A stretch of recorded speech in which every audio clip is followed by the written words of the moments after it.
Hello， 大家好，歡迎嚟到 Reality Church 又有 Holly 傳道啊。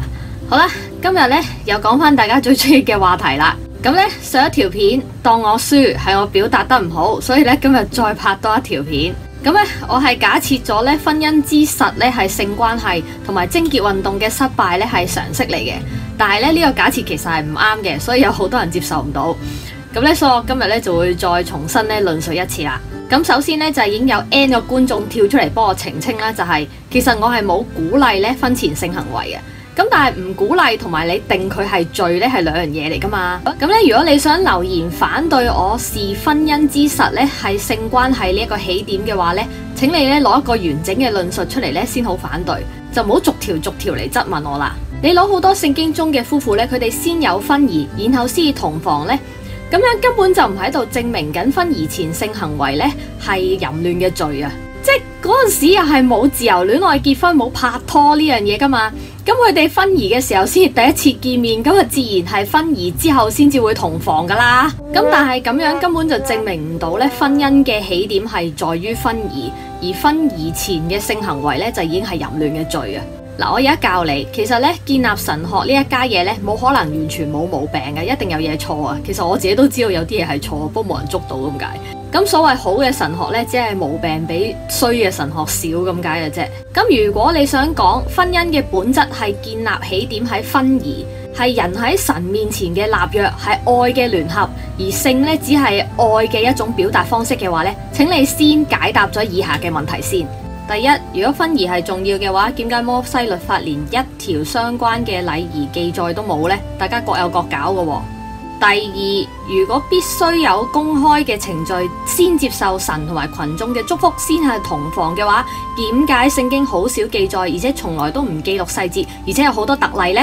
第三，未信者之間嘅婚姻咧冇等待神嘅祝福嘅喎，咁係咪次等呢？但係點解保羅又要求信徒咧，佢唔可以去同未信嘅時候娶或者嫁嘅配偶離婚呢？第四，如果婚姻本質係愛嘅話，歷史上大部分嘅婚姻都係盲婚啞嫁嘅，點解神早以律法去要求人自由戀愛結婚，禁止家人干涉呢？第五，如果婚姻嘅本質係建立於婚儀同埋法律，咁戰時一堆公公婆婆冇行禮又冇攞證書，咁佢嘅婚姻係咪唔成立呢？第六，如果婚姻本質係愛，咁申命記22章28至29節係咪神要求嗰個被強姦嘅婦女都要愛上個強姦犯？第七，如果婚儀前嘅性行為係淫亂嘅罪，咁點解申命記22章28至29節同埋出埃及記22章16至17節，神只係要求男方補錢作聘禮，而唔俾男女雙方有任何懲罰，嚴照一般犯淫亂罪咁樣打死佢哋？第八，同性戀者之間嘅亦都係愛情，而且可以互相捨己嗰種嘅，咁點解佢哋嘅婚姻係唔成立嘅？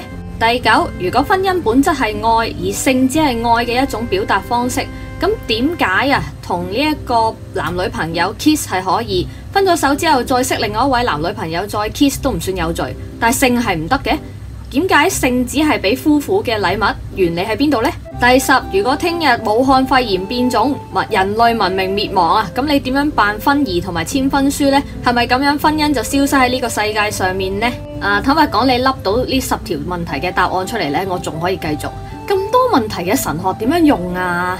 即係支持婚姻嘅起點係性，至少冇呢一啲問題喎。即係你話我好隨便好輕巧，其實究竟邊個隨便咁樣看待真理呢？即係同埋，其實你哋想點呢？你覺得婚姻係啲乜嘢嚟嘅啫？你睇你留言咗啲乜嘢？嗱，如果咧要搞嘅時候咧，就先花個300蚊註冊，咁唔係好困難。哇，大佬啊，你當結婚係啲乜嘢啊？即係我完成咗個300蚊嘅手續，就可以咧去搞私家雞無限 Q 咁樣啊？即係叫雞都要500蚊一 Q 啊，大佬！即係雞都不如喎，作為女性睇到真係好唔舒服咯。然後呢個婚儀呢，就因為你又係趕住欲火攻心，所以呢，我哋冇錢就一切從簡，隨便去搞啦。喂，呢一個婚儀都係一個表明神聖意義嘅儀式嚟㗎，可以隨便嘅咩？即係我搏命咁樣呢，將性同婚姻再拉上去神聖意義嘅關係，讓佢哋嘅地位提高。你哋呢，就幫我呢去將婚姻去改成一個滿足性慾嘅工具。喂，你哋喺度做緊啲乜嘢？你知唔知㗎？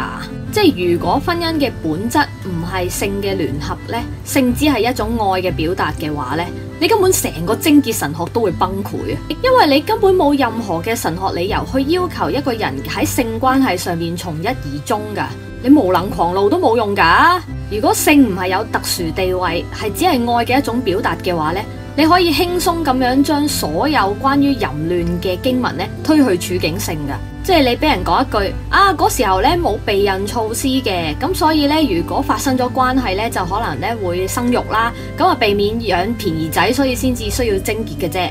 依家呢時代就唔同啦，我哋有安全性行為啦，所以呢，只要我哋有愛，就可以一齊呢去享受呢一種愛嘅表達啦。嗱，我同大家做一個 case study， 有一位嘅牧師呢，佢已婚嘅，佢就同佢女傳道呢去出咗軌。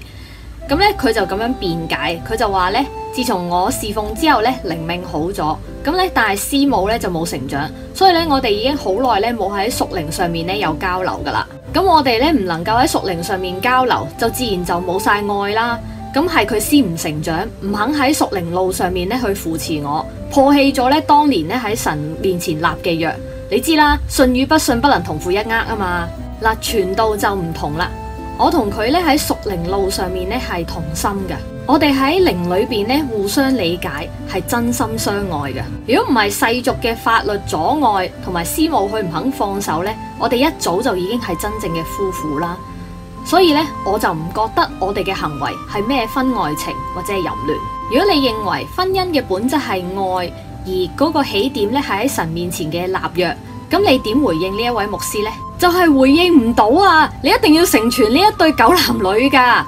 即係講真呢，婚姻如果係建基於人把口裏邊講出嚟嘅愛同埋盟約呢啲咁唔可靠嘅嘢呢，咁梗係好容易失敗啦。即係大部分嘅夫婦佢婚姻失敗，佢都係認為對方先唔愛自己，先破棄承諾噶啦。所以話呢，性倫理呢一個意識形態戰爭裏邊呢，教會真係輸到一敗塗地。因為大部分信徒你哋嗰個婚姻觀根本就係支離破碎，離 L 晒地啊！即係你難怪教會裏邊嗰個淫亂問題越嚟越嚴重，連教外人都恥笑你哋係白痴。你唯有支持就係婚姻嘅起點係性嘅聯合，你先至可以講我唔理你啊！婚姻嘅本質就係一個貞潔嘅性嘅聯合，呢個係同基督聯合嘅預表嚟嘅，你唔可以破壞個預表。所以呢，你就係淫亂，你唔可以拋棄師母，請你即刻結束呢個婚外情。咁仲有個問題呢，就係我唔知點解好多人跳掣呢，就會覺得啊，咁即係話呢，夫婦之間佢滿足唔到性需要，咁咪可以離婚咯？喂，大佬，你個腦咩事啊？避免淫亂同埋滿足性需要根本係兩樣嘢嚟㗎，連中文字都冇一隻字係相同嘅。就係啱啱好相反，由於性係一樣好地位獨特嘅嘢，所以你係唔可以更換你嘅性伴侶嘅。如果咧你出問題嘅話咧，你係一定要諗辦法死掂佢嘅。嗱，坦白講咧，性生活不協調呢一家嘢咧，其中一個好重要嘅原因咧，就係性知識過分貧乏啊！你將性貶低，覺得佢好低俗、好污糟，咁所以咪零討論、零學習、零技巧咯。嗱，我話俾你聽，性咧係一樣好崇高同埋神聖嘅事物嚟嘅。佢咧係有神聖嘅預表意義嘅，即係好似我哋會討論點樣做好個崇拜，同埋點樣可以做好啲聖餐一樣。你哋咧夫婦應該都要討論點樣可以改善你嘅性生活嘅。但係呢度講一句，你千祈唔好同我討論呢樣嘢啊，因為我又冇得做，又冇做過，你冇虐待單身狗啊。咁咧有啲人就好擔心話，如果立論咧婚姻嘅本質係貞潔嘅男女性關係，咁咪即係話唔可以宣布婚儀前性行為係罪？咁啊，即係會放寬咗咯，咁啊，即係會天下大亂咯。咁我話俾你聽啊，個天下一早就已經大亂噶啦，就係俾你班好心做壞事嘅人搞到亂晒。你以為你宣布婚前性行為就係淫亂嘅罪，咁樣對於貞潔有任何嘅作用咩？冇，呢個係事實。即係學術界咧有上百份論文咧，去話俾你聽，宣布婚前性行為係罪呢一種嘅貞潔運動、貞潔教育咧係冇效，而且係有害噶。咁我呢度就已經有一份報告啦，大家可以睇下啦。咁當時點樣做呢？就係美國一大堆嘅基督教組織就走去學校去宣傳咧婚前守貞、婚後守約呢一套，咁就強調咧婚前做愛係幾咁危險啦。咁啊又叫佢哋簽嗰啲咁嘅守貞卡啦。咁結果統計數字一出嚟呢，接受貞潔教育嘅學生，佢初次性行為嘅時間呢冇延遲到，而且呢連 sex partner 嘅人數都冇減少。咁呢5年之後有88% 嘅人呢，佢都係唔會等到婚後先至有第一次嘅性行為。更加慘咧就係呢一堆人感染性病嘅機率咧仲增加咗。咁個報告咧就指出，因為咧接受貞潔教育嘅學生咧，佢係唔識得採取呢個安全措施，唔接受性病嘅篩檢，從事口交、肛交嘅機率咧增加，即係話咧佢哋覺得唔破處就 OK 噶啦。仲有咧就係佢哋意外懷孕嘅機率係比冇接受貞潔教育嘅學生高嘅。咁點解呢？好簡單，你用道德恐嚇嘅方式去逼啲青少年貞潔，所以佢哋事前唔識溝通，過程唔識用安全措施，事後唔識求救咯。咁除此之外，仲製造咗一堆禍害出嚟嘅。咁啊呢度唔嚇親大家，大家有興趣自己睇份報告啦。所以咧，你要達到嘅目的，通通向住相反嘅方向走嘅喎。咁你仲要堅持宣佈婚前性行為係罪，即係咁點算呢？大家覺得咁樣好榮耀神？即係有啲人仲要死撐話面對罪呢，淨係靠耶穌就得噶咯喎。即係咁，不如你解釋下點解會走咗一個強姦弱智人士嘅牧師出嚟？點解美南浸信會喺20年嚟會有超過700宗可知道嘅神職人員性侵案？2020年啊，醒啦！嗱，我話俾你知，點解強調從一而終，性關係嘅開始等同婚姻嘅確立？對於你叫啲信徒持守貞潔同埋牧養佢哋嘅果效呢，係遠超你宣佈婚前性行為係罪啊！我舉一個青少年做例子啊。首先呢，其實大部分嘅青少年都係求學時期冇拖拍嘅單身狗嚟㗎。你什麼時候產生中學嘅時候有好多人拍拖嘅錯覺呢？咁第二呢，就算佢有拍拖呢，大部分嘅細路佢都係行下街錫下拖下手㗎咋，即係性行為有後果㗎嘛。你當佢哋白痴啊？學校冇教啊？家長冇教啊？咁所以剩低啲乜嘢人係真係會出事呢？通常係家庭背景有啲問題嘅人，一係呢就家教過嚴，所以個細路好反叛啦，同埋佢可能禁欲過度；一係呢就係佢本身家庭好破碎，冇乜理佢嘅。咁仲有一啲呢，可能係考究唔到原因啦。但係總之就係呢啲細路呢個自制力都係比較低嘅，咁所以呢，佢會容易出現情不自禁嘅狀況啦。咁呢，都講到明係情不自禁啦，你區區宣佈婚前性行為係罪，可以擋得到呢啲人嘅咩？你傻的嗎？咁你不斷咁樣去講婚前性行為係罪，對呢個細路有咩後果呢？咁首先因為係罪啊嘛，所以就冇諗住可以做噶啦。咁於是呢，你哋討論性嗰個空間呢，就係零啦。咁然後呢，個細路亦都唔會為佢可能會發生婚前性行為呢一樣嘢呢去做準備。於是呢，性知識0，避孕率0。咁當呢兩條友一發生性關係嘅時候呢，嗰個性關係就係無套生中出啦。咁然後因為你不斷咁樣強調婚前性行為係淫亂嚟嘅，咁所以佢唔敢話俾你聽啦。咁於是牧者，你幾時知道呢件事啊？咪就係搞大咗嗰陣咯。咁之後可以點呢？係咯，牧者，你覺得可以點呢？即係生又唔係，唔生又唔係，即係兩個係青少年，咁你叫佢哋結婚，即係點結啊？呢段婚姻行唔行得通噶？換轉我講，嗱，聖經呢其實係冇提過婚前性行為呢一樣嘢嘅。因為喺神眼中咧，你哋一發生關係就係結婚嘅狀態嚟噶啦。咁由嗰一刻開始咧，就要從一而終，神所配合的人不可以分開噶啦。你一分開咧，就係淫亂噶啦。咁所以你拍拖嘅時候搞唔搞呢？請你自行評估同埋承擔嗰個風險。即係你搞嗰陣咧，就唔算係罪嘅，但係你一散咧，就係罪嚟噶啦。即係呢種講法咧，坦白講咧。其實正常嘅基督徒青少年已經嚇到唔會夠膽搞噶啦，因為你一搞就喺神眼中裏邊結婚喎，咁大件事，大佬啊，邊個會咁試啊？即係除非佢係本身目中無神嘅啫。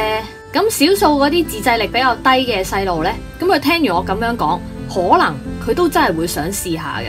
咁但係咁嘅人呢，你就算話俾佢聽婚前性行為係罪啊，都擋唔住佢噶啦。但係由於咧喺呢個過程裏邊呢，預謀係 OK 嘅一件事。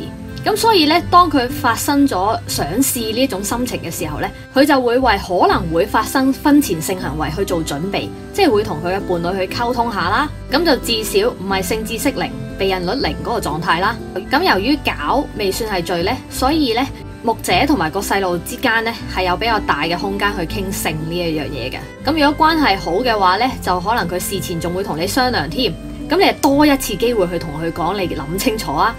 咁就算佢一意孤行話我要去做，咁你至少都可以同佢講一句 Please use condom。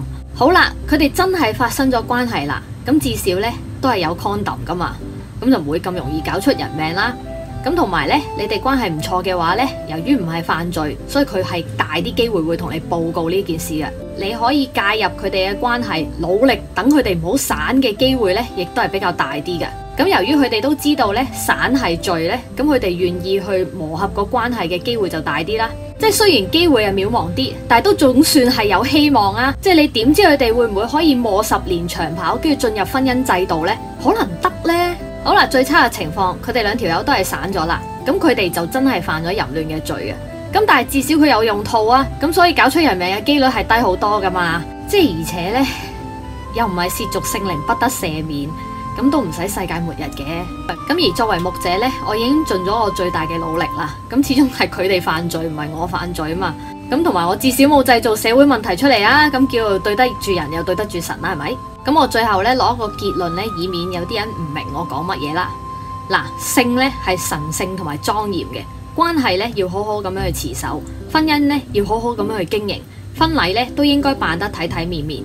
咁至於嗰個先後次序呢，其實聖經冇定明，神亦都唔介意，咁所以咧就唔使好有罪惡感嘅。但係咧唔好高估自己，婚禮同埋婚姻之實之間個時距咧，請你盡量縮短。即係我意思係咧，你婚禮同埋有性行為呢兩樣嘢咧，應該個時距係盡量短嘅，即係唔係你又行咗婚禮之後唔搞咧，都係一個問題嚟噶。咁如果你身邊有啲狂信徒講極都唔明，好介意嗰個名節嘅問題嘅話咧，咁啊佢應該係信緊宋明理學嘅。咁咧，請你顧下佢哋嘅感受啦。咁我知道咧，有好多人係會採取唔俾佢哋知嘅策略啦。咁我都明嘅。係啦，咁中意我條片嘅朋友咧，記得 like and subscribe 同埋 share 俾你身邊嘅朋友知道啦。咁有問題咧，可以 inbox 或者留言，記得加我哋嘅 Twitter、IG 同埋 TG 啦。咁下次見啦，拜拜。